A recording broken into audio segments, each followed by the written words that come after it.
In this video, let's take a look at importing assets into Easy Video Lab, because a lot of times you're going to want to work with either videos or QuickTime MOVs with transparency, or PNG images or static JPEGs and things like that. So let's take a look at the various ways that you can import. Now, generically, you can import something over here with the import option, but there's some better options we can look at here in a second. When you're importing video, you don't have to have what we call a block here. This is an animation block, and you need to have that for anything that you're going to animate over here. You have to have an empty block to start with, so you'll need to create one by hitting this plus button here, and then you can add in any one of these. We'll take a look at that in a second. But we also have video and audio, and for those you don't have to create an empty block. You can simply import something, and that is probably most versatile if you use the library functionality. So let's take a look at this library functionality here. So you can see here is what we have: a bunch of buttons here, and it might seem a little confusing at first, but it's designed to give you some versatility. So one of the first things you want to do is choose a folder where you have assets. I happen to have kind of I have some assets in my documents folder. These are them right here, and I can open here and I can do a search based on a series of criteria. If I want to just search for videos, if I want to do audio files or images, and I also have the ability to do just a media search, which would be all those things, or just a template search.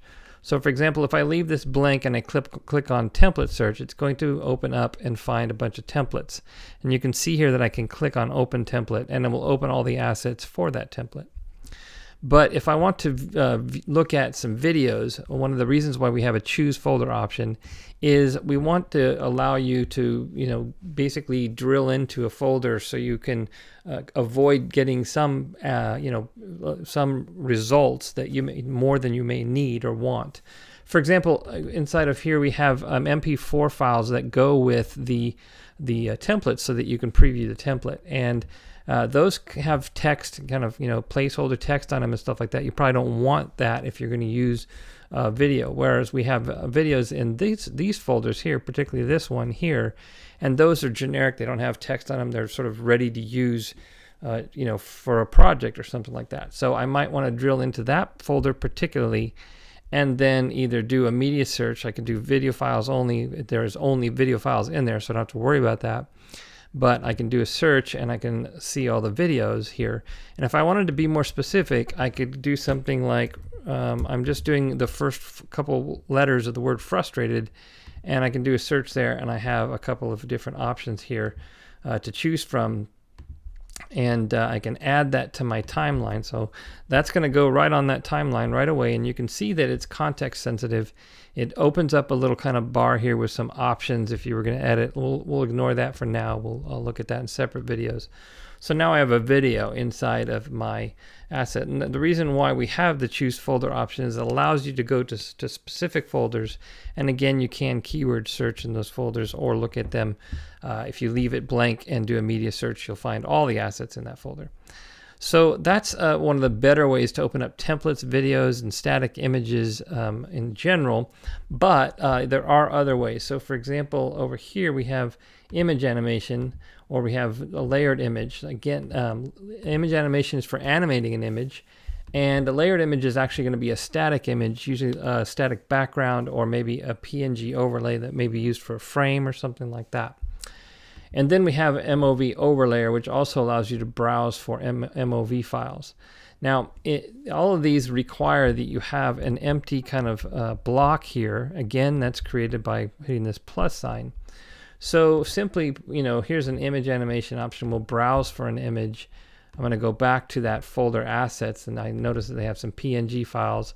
So I can go ahead and let's do, I don't know, just I just selected anything here. Most of our assets are keyworded, and you can view them like this, or you can view them like this. This is on a Macintosh. It might be different on a PC. But let's say that I wanted to have these hands that let's put something a little bit more generic there. And I have that on the stage. Now the current animation is an appear animation. I can change that to zoom in or something like that. I can have it leave on the stage.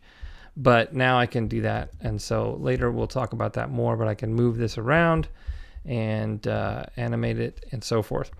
So your image animations are your image. Whenever you're going to animate or have a static image, you're usually going to come over here. However, let's say I have this this image animation. I can come to the library and do choose a folder such as this. I have those PNG files already. I'll open that up, and I can do a search for, say, man. Let's do an image search only. I could, of course, there's only images in that folder, but I can specify just images. I hit that on accident, pardon me.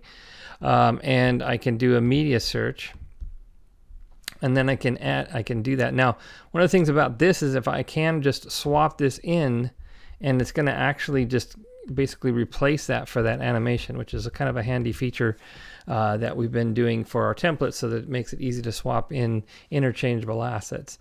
But that's pretty much working with bringing in image or video assets. Audio is very similar. You could do a search if you had an audio folder, and it would add it to this audio layer here. But that should get you started getting your assets inside of Easy Video Lab.